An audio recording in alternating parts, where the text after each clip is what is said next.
Good morning if you're on the West Coast, and good afternoon if you're on the East Coast. My name is Jacqueline Greer, and I am here to moderate you through a really robust discussion on some of the top challenges that are shaping the 24-25 school year for district and school leaders. And I'm so thrilled to be joined by two incredible school district leaders this morning slash afternoon to talk a little bit more about these challenges. So without further ado, I would like Dr. David Larson and Dr. Jill Gildea to go ahead and introduce themselves. Let's go in alphabetical order, and we can start with you, Dr. Jill.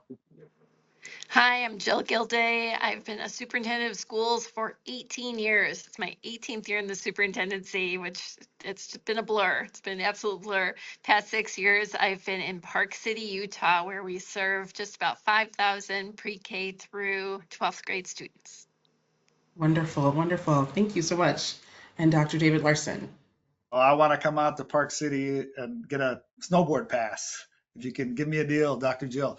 Great. This is actually my 25th year as superintendent. I was in Palm Beach County, Singapore American School, and then 3 districts in Michigan. And I'm finishing up here at a great high school, 4 high schools, Glenbard District 87 here in the western suburbs of Illinois.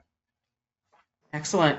Excellent. Thank you so much for that introduction. And so today we're going to be walking through quite a few different components, hearing from you about the top challenges you are facing this year as district leaders, then diving into the proven tactics and strategies to solve these challenges, measuring success, what works, how do you know what data matters, and then how do you dial in your focus to impact your resources and budget. We know that what gets measured is what matters, and we also know that budget supports those components. And so as we jump in, we have done a little bit of background on the top 3 issues, and I want to hear from each of you about whether this resonates. So a lot of what we talk about here at EOS is boosting college and career readiness.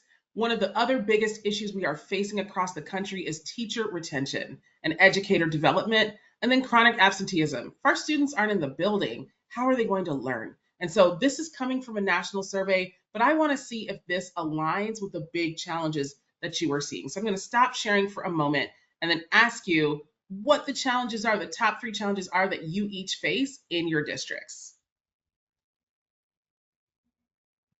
Dr. Jill? Dr. David, maybe you can start. Yeah. Okay, I'll start. Well, I shared earlier as we were having a preliminary conversation, the ongoing challenges that are always there. They're community issues, sometimes building issues, sometimes greater just public school issues. For example, fiscal stability, navigating through the political rhetoric and ideology landscape, particularly this fall. We see a lot of that. The attendance and truancy is key. Safety and security. We just had we found a loaded gun 2 weeks ago in one of our bathrooms. That's a big issue. We have strong safety and security measures, but this still happens. So we're dealing with that, adjusting. We have a threat assessment team meeting. We're reaching out to parents and doing a lot of gathering feedback.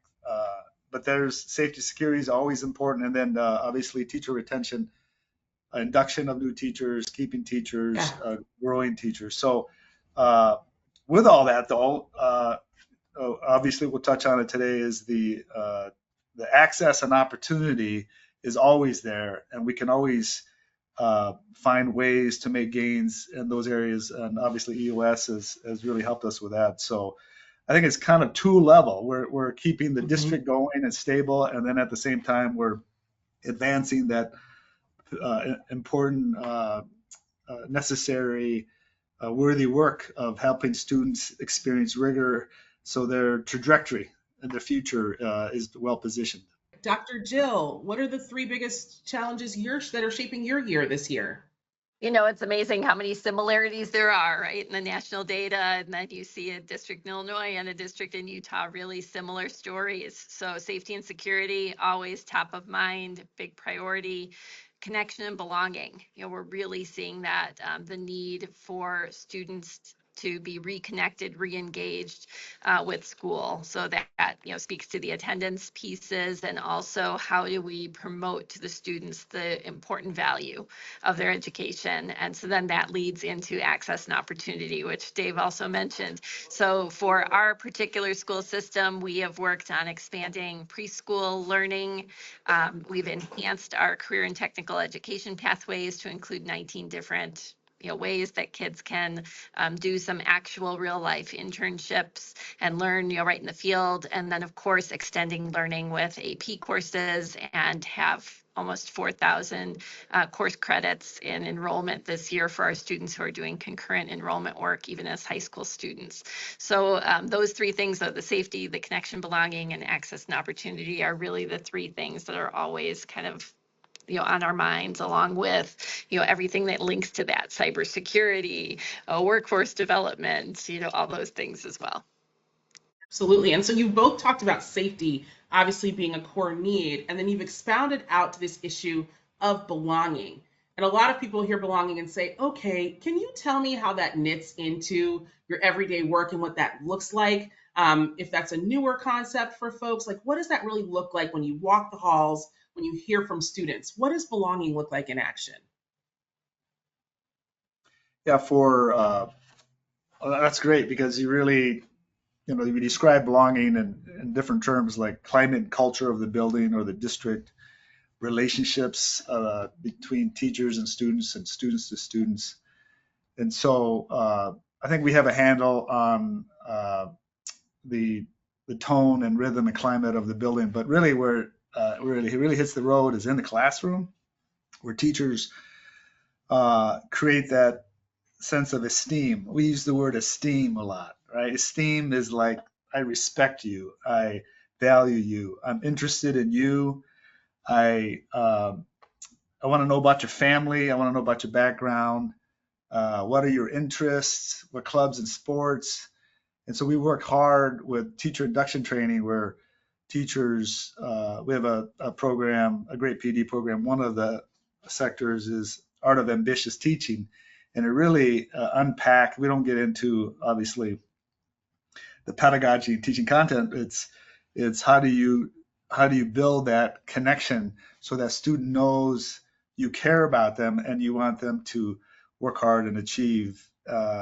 That's, EOS knows this. The research says if you are encouraged, you're respected and cared for, and you're encouraged, it makes all the difference in the world in your effort and ambition and intrinsic motivation. So to answer your question, I think it's sort of all levels. You have to have a handle on what's going on in the building, the district, and then all the way in the classroom, having teachers open to hearing approaches and practices for building those strong relationships. Absolutely. Absolutely. Thank you. And Dr. Jill? Well, and I do think belonging, we didn't really have a metric or a way to define or describe that, other than maybe the attendance metric, certainly. But then once we partnered with EOS as part of the survey tool, identifying the students that have a trusted adult in the building, we found that that's important. And now by having that data, we were able to look at the students who did not listed trusted adults. And so in that, so what does it mean to not belong? What does it mean to not feel connected? And then how can we have, a strategic approach to really re-engage, reconnect these families and these students? And so that's just one example, of a tool that we've been able to use to really try to bring forward, make this very visible for our educational staff. And then, for our kids, they're able to then identify, who are those people they are connecting with the most, and we can really celebrate a lot of that as well, right? So when you're seeing changes in the metrics, that's something also to now note that we didn't have the visibility into before. Absolutely. If you'll indulge me a little more data, let me bring up my presentation again, then we'll get to go back on and off camera. But you all mirrored so many of the national talking points of what folks have said. And so even when we talk about college readiness, right now, belonging, 60% of the students in AP and IB and ACE curriculums that we surveyed said that they don't feel like they belong in coursework, right? And so this belonging goes way beyond an idea. We've seen college enrollment dip. We're starting to get back to pre-pandemic levels, but belonging really matters for students. And that belonging signifies that they belong in a college classroom. I was in one of our districts recently where I had attended school in a neighboring district and talked about an advanced programming I was in, and I didn't think about belonging. And when I talked to one of the administrators, I realized attending that program made me know I belonged in college because I already experienced time on a college campus. It was just that simple in that case. And it was a full circle moment. Additionally, we know that with AP students in college readiness, if they have an average score of even a 1 or 2, we tend to look at data, they still have a much higher probability of going to college. College is not the only path, but that experience you talked about, Dr. Jill, of getting credits while in high school or knowing that you can visit a campus or really understand belonging is significant, especially for students who haven't had that experience before. The second piece, you both brought up educator development and retention. And as we continue to think about the teacher shortage, how to attract teachers back in the classroom, one of the biggest components that national studies have said that will lead them back in to stay is really great professional development and learning. You know, our teachers are learners, and this is the concepts are always shifting and changing as our students shift and change. But 67% of superintendents and educators noted that they're still having difficulty staffing. And that is a real present, persistent challenge, as you all know. And then the third piece is chronic absenteeism. 55% of students surveyed cited their mental health in getting back in school and feeling safe and wanting to be on campus. So they've decreased from last school year. This was last year, 22-23, but absences are still ticking up. What's going on at school that students feel like they belong, that they'll make the priority to attend every day? So I love a good data point, and I wanted to just bring up a few of these that resonated with what you're saying. You're in line with national trends, but I also want to go deeper into your experience. So thank you for indulging me in a little data. I want to get into tactics and strategies, measures, and then how do you make sure you're funding what's most important to you as district leaders? So I'm going to stop sharing. I think I have to go on and off camera. Hopefully you can still see us. And then wanted to ask a few more questions. Of the challenges that you named earlier, what surprised you this year? Have you had any big surprises? I mean, you obviously talked about safety, but has there been another set of challenges that have just been a surprise from your veteran tenure in this work? We went to a new schedule where 2 days a week we go to 90-minute blocks. So 3 days a week you have all 7 classes, and then Wednesday and Thursday. And this is on the heels of last year adding Glenbard hour, which is a 42-minute twice a week agency advocacy kind of time. For again, we have just high schools. We're 9 through 12, 4 large high schools, and surprisingly, how well received by students and families. And we moved the start day back a half hour. That was like moving mountains, but we were able to do that because you're dealing with transportation and the K-8 center districts. But very surprised at how well it has been received. Students feel the day slowing down, have time to get work done. Teachers we talk a lot about deep learning. EOS helps you with the navigating through strong instructional practices, and we can deploy these right during that 90 minutes so the teacher can plan the rhythm of the week. But that's been a real pleasant. Sometimes surprises aren't so pleasant, but this year there's been a lot of joy and excitement with this new schedule. Excellent.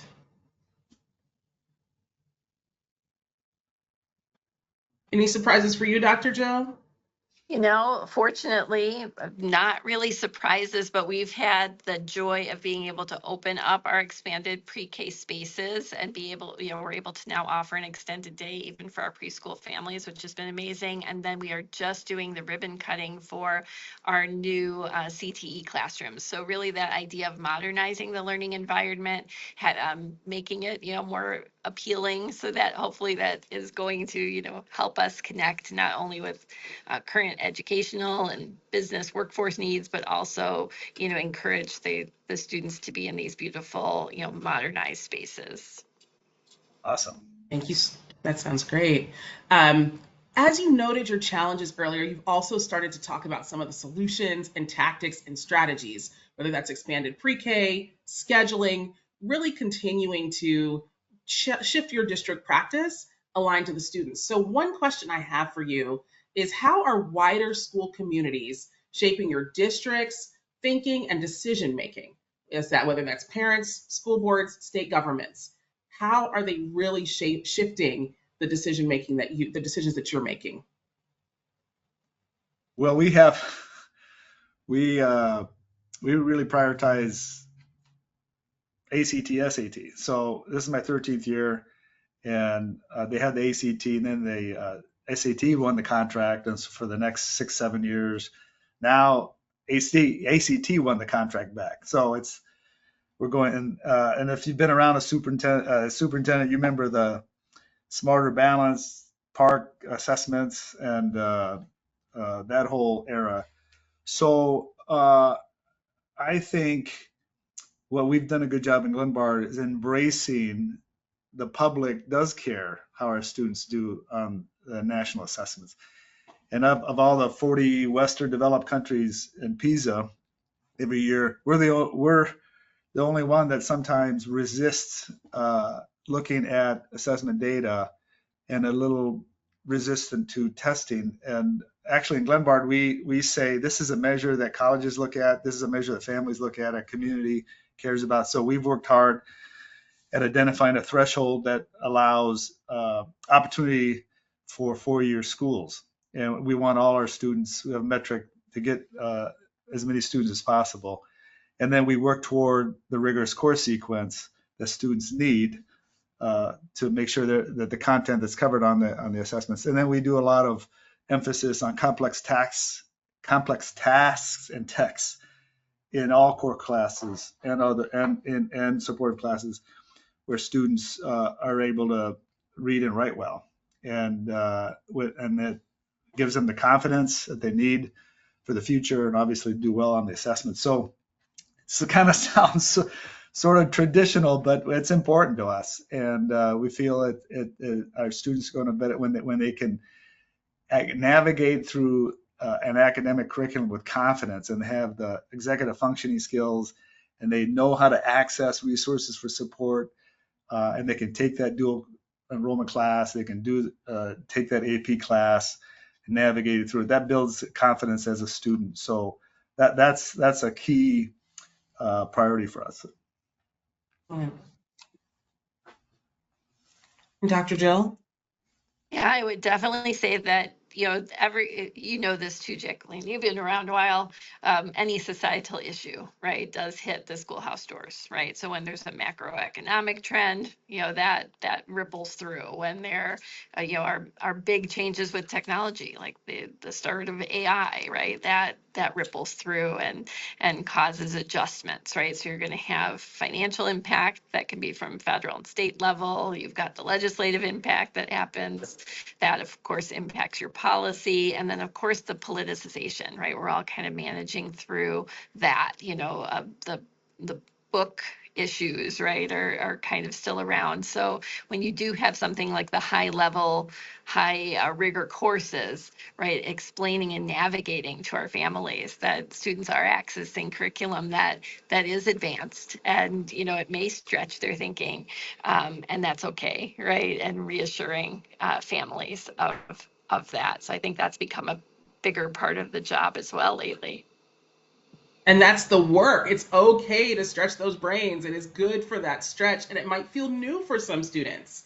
It might feel challenging, and it might feel uncomfortable, hence belonging. So I have a quick question that's not on my list. So AI, Dr. Jill, you mentioned AI. It's a hot topic everywhere. I would love to hear from both of you for just a minute about how that's impacting practice in schools. That's one of the questions I'm actually curious about.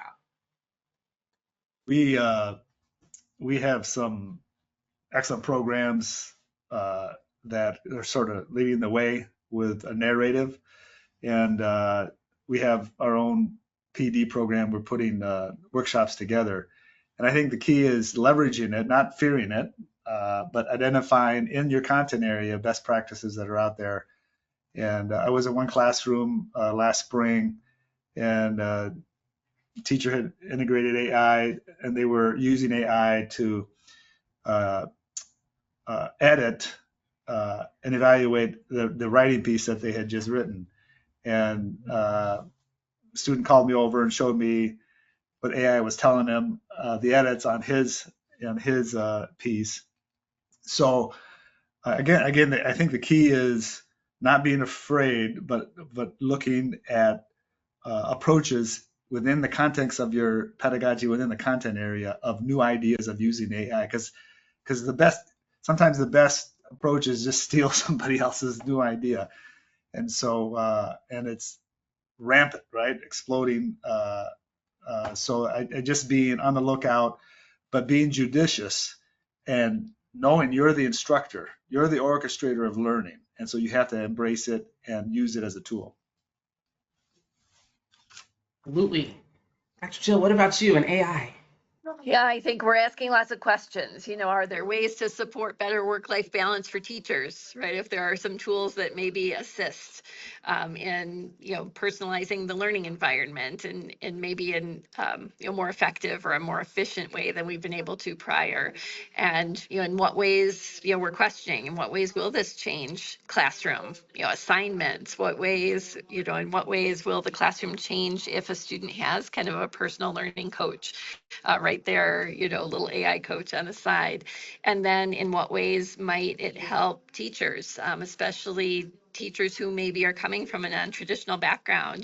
Can we upscale? Can we upskill a teacher faster with some of the AI coaching tools that are around? So lots of questions, more at this point, questions and answers, but providing some guidelines, providing guidance, again, honoring the educator as the professional in the room. And we are seeing, of course, certain courses pushing ahead, maybe more than others, but kids have had the way and also again, educating what tools already have AI embedded, what are they already using, and maybe not realizing that that was actually an AI embedded or a large language model embedded tool. Excellent. All right, there you are, Dr. Jill. I think your camera had gone off, but I think you're right. Those are such new tools and it's new learning. And as I think a lot about this, we are educating students whose futures are going to look so different from ours. Like that's always top of mind. And yet instill these concepts about really solid texts, belonging, making sure they feel welcome in our classrooms and are taught well, resonate, even with a tool like AI, which we use as a broad brush. My next question is around data. How have you measured your success and what data matters? So again, we can talk qualitative or quantitative, but how are you consistently measuring to see if you're on the right track in both of your districts? So we did 2013, we did board commitments, which is centers on beliefs and convictions. So I just started here and I wanted to know what's important. The board and governance identifies the what, right? And administrators and management, we deploy the how we're going to do it. And so we came up with this document, board commitments. And one was we want to close achievement gaps. Two, we want to encourage all students to level up in a more challenging course sequence. And another one that jumps out is meet the demands of state and national standards. So that was sort of the charge of we want the rigorous coursework and we want to measure and track. So we have our own scorecard, right? And so there's 4 that are key: rigorous course sequence, early college experience, and early college credit, and then a post-secondary plan. We track students as a district and then each individual building. And so one of the rituals is the principal annually in the fall reports to the board at a board meeting on these metrics. And so the board appreciates it. The board wants to know the progress we're making. And we've done that each year the last 12 years. And I think when you highlight data, it requires you to do a lot of mining of these are high profile data numbers, but you got to mine and work hard, and individuals all the way down through every department have to own the progress we're making toward the student's trajectory on improving in that data. So I think to answer your question, annual reports and rituals that focus on data.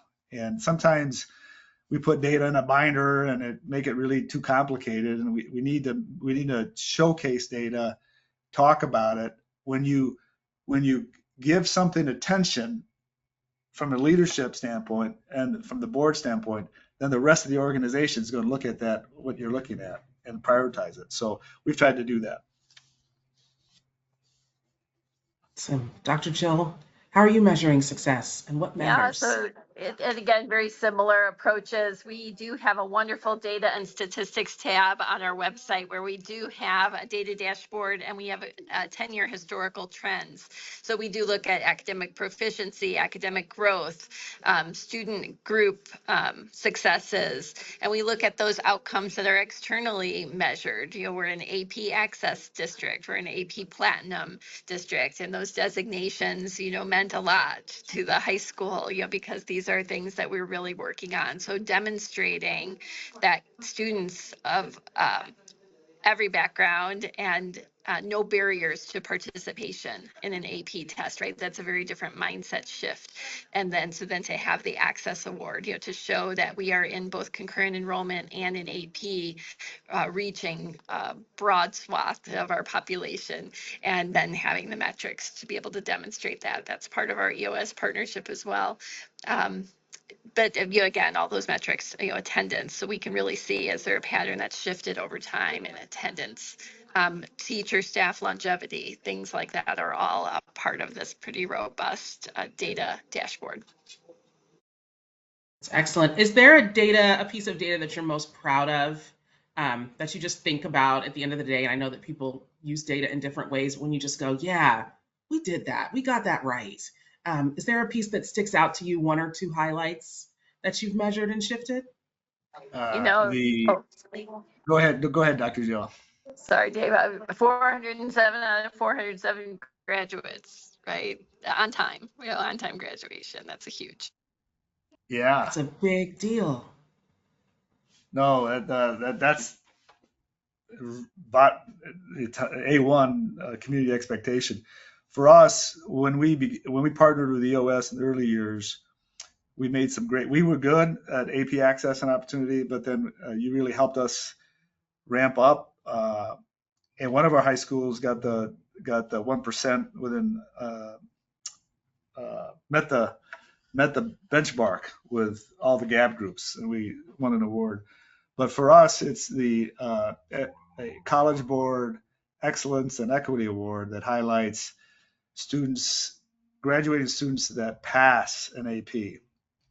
We encourage all students to take the AP exam. Board pays for the first one, but we know as the data shows, if you get a 1 or 2, you're still better off taking that class per the future opportunities. Anyways, we hit a 47% year. The national average, I think, is like 23 or 24 in Illinois, maybe 28. And we felt really good about that. That we dropped a little bit. Those are students that got a 3 or higher by the time they graduated. So 47% of the senior class. And post-COVID, we've dipped a little bit, but we're working hard to get back up. That's something that we're very proud of. That is wonderful. And I just pulled up our data slide that talks a little bit about the work of both of your districts. I mean, you've seen a 29% increase in enrollment in advanced courses for historically underrepresented students in Glenbard over time. And then in Park City, you're starting strong with 50% of underrepresented students enrolled in advanced courses last year, and upward in terms of trajectory. So I always like a good chart. But this Awesome. also reflects the real work of what each of you are doing every day. And it's just one snapshot.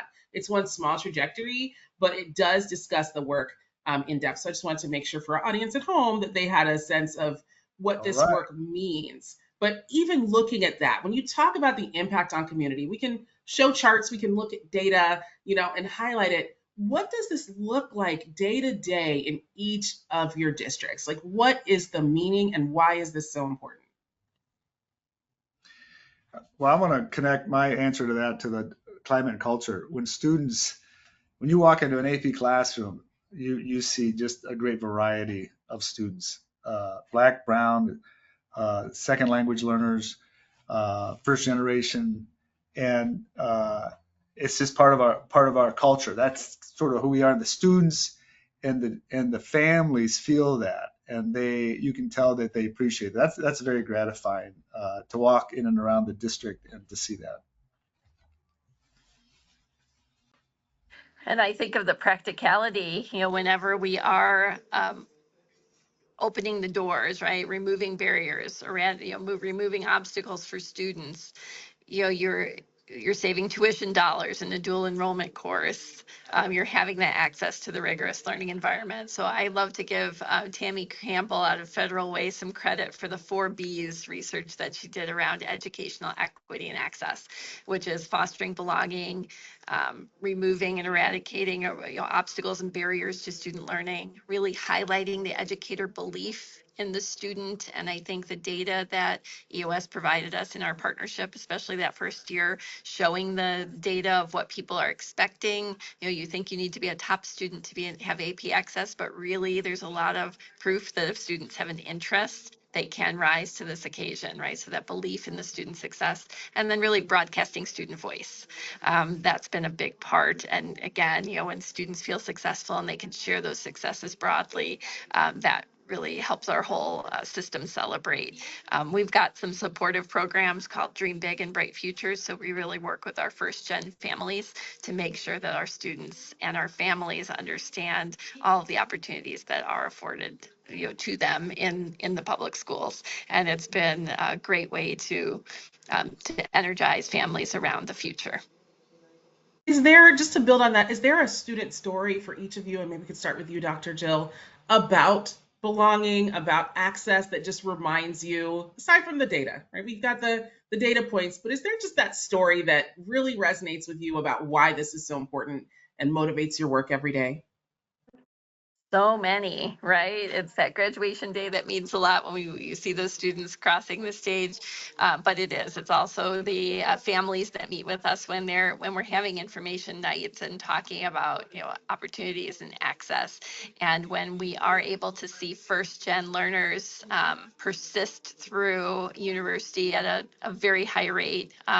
Much higher than our traditional population, knowing that we've helped build that foundation and have had the students receive that access. So we do have students, our first DACA student still comes back and presents to other students. We have students that we've hired back. Those are always great success stories when first gen students come back and they're now a teacher because they've aspired to that role, because they've been so supported by their educators. So I think those are some of my fun stories. Yeah, I have lots of stories similar to Dr. Jill. There's just scads of them. I like the stories. I mean, there are some students that just thrive and they're able to get into some elite colleges, some significant scholarships. The stories I like are students who, we have an excellent community college and a lot of our students go to College of DuPage. But when they take the rigorous courses, they can get the threshold on the SAT, now the ACT, and the transcript with the rigorous classes is noticed by four-year schools. And oftentimes these students get scholarship money for four-year schools. So in Illinois, we have Northern Illinois, Illinois State, Eastern and Western that are looking for solid students and will help them. And then all of a sudden the avenue's there. And then the opportunities really open up when you go to a four-year school. So that to me is very gratifying, rewarding. Not that the community college isn't a good option, but when you go to a four-year school, it's just a whole different dynamic. And so that's exciting to watch. Thank you both for sharing these. I think the stories, it's one thing to see data, but it's so different to think about the community impact. We all know that that's what it means, but it's so important to give color to exactly what that looks like. Just digging in on data a little bit more, what data do you wish you had more of? Like, what do you wish you just knew really deeply? What's your data wish list?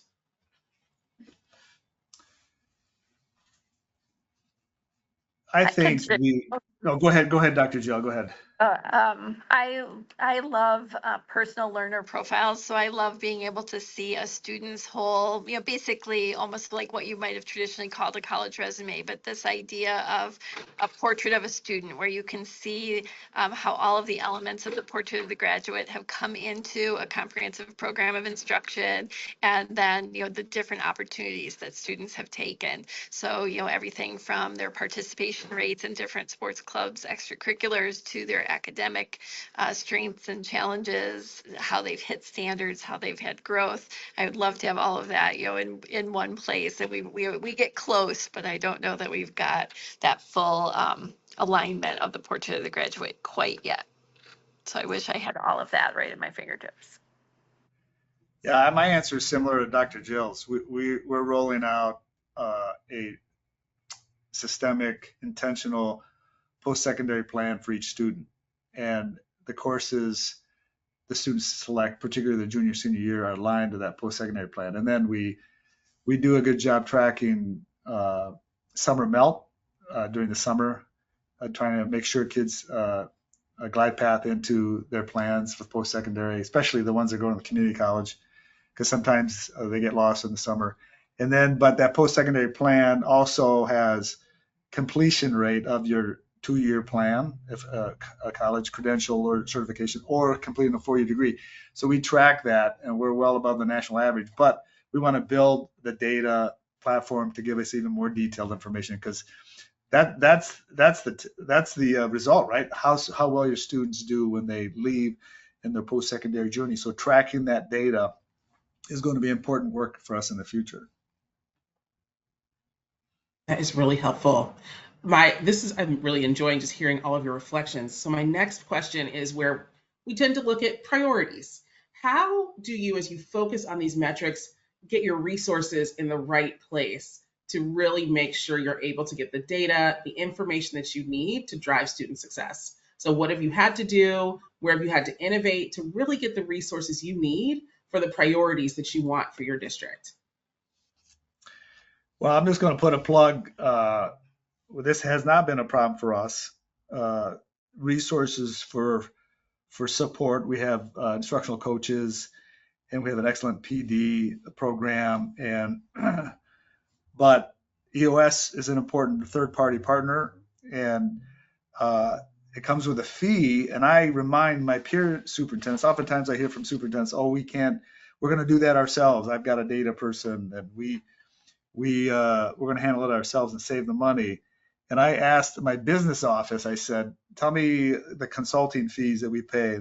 We pay a demographer, we pay a different technology consultants, security consultants, health insurance consultants, financial forecasting consultants. And then we recently passed a referendum where we had a consultant work with us. So we have all kinds of fees that we pay. So I'm always ready if somebody challenges us on why are we spending that money to support tactics, data, and action for advancing students taking rigorous coursework. I got my answer ready. All these other fees. This is probably the most important investment that we make, where it's the tip of the spear, where we're helping students take rigorous classes and be successful. That's priority, right up there with top priorities. So it's money well invested. So if you're listening out there, ask your business office what fees are paid for consultants, and so you can help answer that question if you're ever challenged. Thank you so much, Dr. Jill. And for us, I'll give you a different strategy. We actually have a board level educational equity policy. And that policy really highlights the fact that we need to use a lens of educational equity in prioritizing any of our purchases, any of our resources. And it really gives us that reminder, right, from the higher level, right, the board level, that this is what we are charged to accomplish. And so leaning on that, right, that structure helps. It helps us to make sure that the decisions we are prioritizing are in alignment with our board's vision mission, which of course is our community's vision and mission for our students. That's great. Absolutely. So you've talked about the policy components as well as the budget components, different ways of examining and different ways of supporting. So we're starting to wrap up and want to get to Q&A, but I have one question before we go there. Your vision 10 years from now, how do your districts look different if these gains continue? 10 years from now, how's your community different if this continues on the trajectory that it's going? For us, it would be the continuum of expectation for meeting that standard of rigor all the way down. We partner with 6 different elementary districts, and they have all separate governing boards. In Illinois, we're sort of weird on that. We have too many districts. So we work on partnering. And so my vision would be that we're getting tighter and more cohesive, preparing the students coming all the way up. Dr. Jill talked about early childhood. I mean, getting a start, being able to have a literacy level by 3rd grade. The students have the skills. And so when they arrive in 9th grade, they're ready for human geo. They're ready for psychology the sophomore year. Then they're ready for the whole gamut of the AP courses. So that's something, a long-term project we're working on. Wonderful. Oh, we're on our path, and I am hoping it continues well into the future of having every student have the opportunity to have real world internship experiences before they leave school. So they're having high academic rigor, they're having access and opportunities to all kinds of courses and extracurriculars that provide a robust experience, but then they also have this opportunity to work with a real life business and help to solve a real world problem. So that community-based kind of approach, I think, would be my vision for the future, where you really feel very connected to the community and all the different industries that make a community work. Wonderful. All right, now we get to take questions from our audience in the chat if they have them. Not that we could not chat with each other all day, but That's thank you right. both for right? We could talk, this conversation could go for hours. So if there are questions in the chat, I would love to know. You can fire away and I'm happy to ask and we can go from there.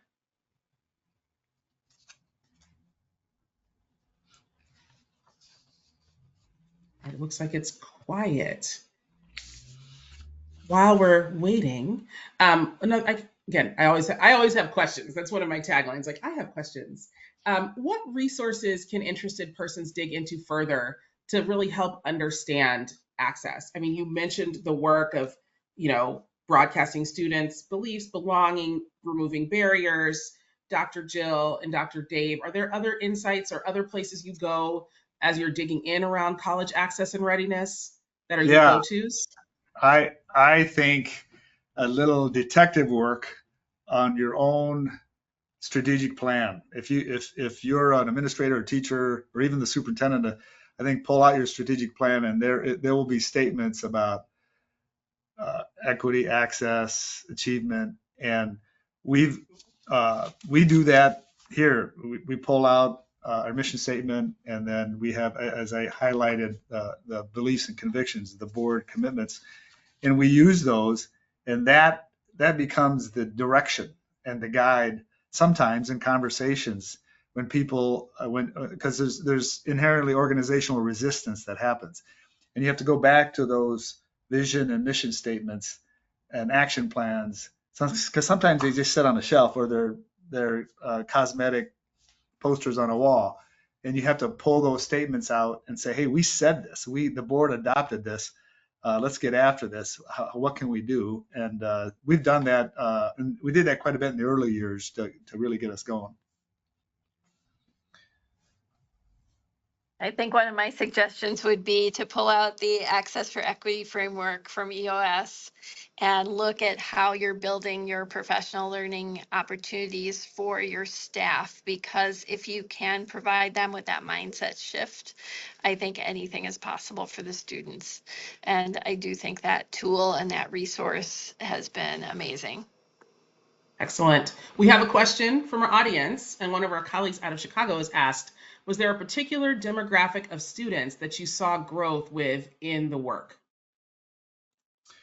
We, Hispanic and African American, both at different levels in the 4 high schools made big jumps, and that's something that we're very pleased. We've come close to evening the gap. Sometimes it's a lot of hard work. One of the tactics and structures that we use in the district is affinity groups with students, and then obviously we have family networks. We have Fuse, which is our African American family network, and then BPAC, which is our Hispanic families. And we have regular meetings, evening meetings, and speakers, but we'll integrate the importance of identifying access and taking rigorous classes as we communicate and partner with those families. In And our Dr. work with EOS, it is also the traditionally underserved populations that we've seen the jump, because the survey tool that we use through EOS, it's not just quantitative, it's also qualitative. So the students actually put in their perceived barriers to access. I don't know if this will fit in my schedule. I don't know if I can manage my after school responsibilities with a high level course. So it helps our counselors and our educators kind of zero in how to help educate the students and the families on the opportunities that are available and how these things might work better into their students' schedule. So that's helped to open some doors. Great. Those are such incredible sets of resources, families, educators really deepening. We have another question. Can you talk more about the shifting political landscape you mentioned earlier on that you and school leaders have to navigate, which you said shifts regionally? How is that impacting your work? And what suggestions do you have for managing that across your careers? Oh, that's a big loaded question. That's a tough one. In my early days as superintendent, when there was people were upset about a community issue, this is before social media, I would coordinate a town hall meeting, and it was great. People got together, they were respectful, they could share their opinions about an issue that had happened in the community or the school. Now it's very dangerous to do that, because that event will sort of be weaponized, right? So I'm just going to be honest. It's been tough for me. We've had to find other ways to engage, and oftentimes that's by way of survey. We've surveyed families when we launched our schedules research, which I alluded to earlier. We're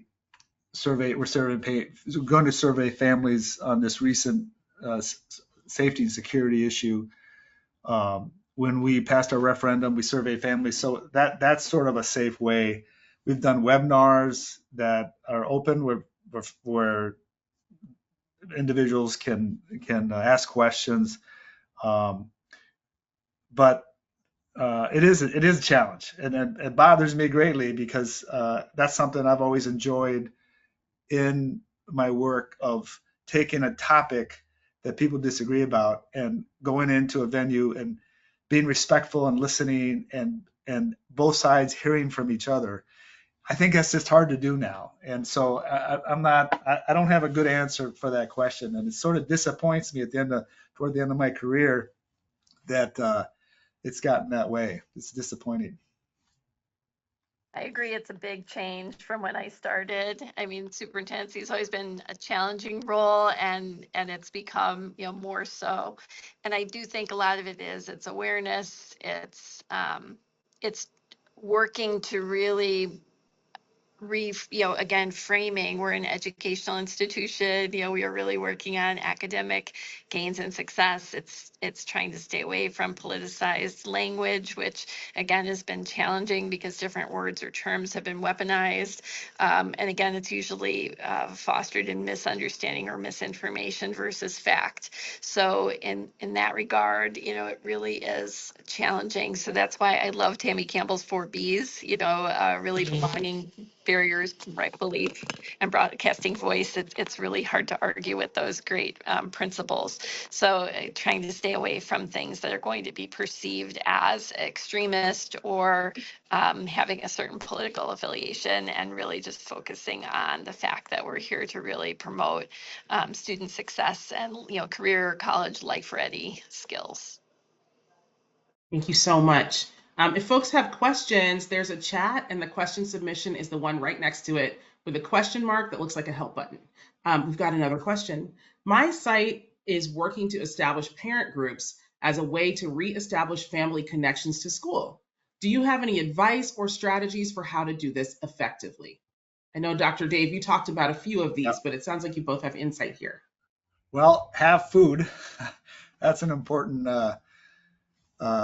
enticement. And then if oftentimes we have a Glenbard parent series where we have an individual that coordinates authors and speakers that come, and we'll have at least a couple a month, and they're all on adolescence, substance abuse, teenage anxiety, all these issues that are so important. So, and that really, we're able to do them on Zoom, right? Since COVID, that's been a nice tool. So I would suggest having something for parents, but have a topic that's relevant to families, and they'll come, and then that becomes a mechanism for partnering, building relationships, getting feedback, etc. We have a couple of strategies. We have a group in our town called Leadership Park City. So it's people who want to learn about, how the city runs and is organized, but they really look at different leadership principles and practices, and they take on a real world challenge. So they developed a couple of years ago something called a Let's Talk framework. So having that sort of common expectation before doing a town hall, in other words, where we have four main principles, and we help educate our staff and then our families on this Let's Talk framework in partnership with our community. So that helps kind of establish how do you have a great interaction, how do you apply listening skills, things like that. We do have parent seminars. We find that to be pretty helpful. We have a group that meets called the Bridges to Community and Student Success, where our community partners come in and we are able to share different strategies that we're using across different nonprofit organizations as well as in the school, so we can keep one another informed. And of course, our PTOs, we do still work quite a bit with parent-teacher organizations and trying to make sure that that dialogue and that availability and access for two-way conversations are happening. So those are some of the tactics we're using. But definitely, I do think bringing approaches to stakeholders, ensuring that parents have time to noodle over things that we're talking about as proposed changes, things like that, help things go much more smoothly. Well, that was our last question, and I just want to thank you both for the time, taking time out of your day to share with me, to share with our audience, your insights as veterans in this work, the incredible impact you've made in your communities, and then so many ideas and strategies. You've given me a lot to think about, and I'm sure that your colleagues also have the same thing. So just want to say thank you to Dr. Jill Gildea, Dr. David Larson, for joining us in our first webinar. This is our first webinar, Hey, and all right. yeah, we did it. And really just bringing forth such great new ideas. It has so much for me to think about, as I'm sure our broader EOS community. So thank you so much for the time and the work you do as educators. I don't know that you can't get enough thanks, but I just really want to honor your time and taking the time to share with us. So we got through our Q&A, and then we'll have additional webinars coming up this year. So join us again in October, where we're going to be talking about improving student belonging. You heard that come up in this webinar multiple times. Belonging, belonging, belonging. It's one thing to get your students into a classroom. How do they feel that they belong so they can excel and meet their potential? And then in November, the education landscape post-election. So it's going to be later in November. What does that look like? And you can sign up in the links that are attached. We appreciate the time that folks have spent with us today. Again, round of applause virtually for our two exceptional educators. And I appreciate and honor each of your time. Thank you for the great work you're doing on behalf of our students. And we look forward to seeing where they go. So thank you so much for joining me. And we'll see y'all next time. Thanks, Jacqueline. Right. Thanks, Dr. Jill. See everybody. All right. Thank you. Bye. All right.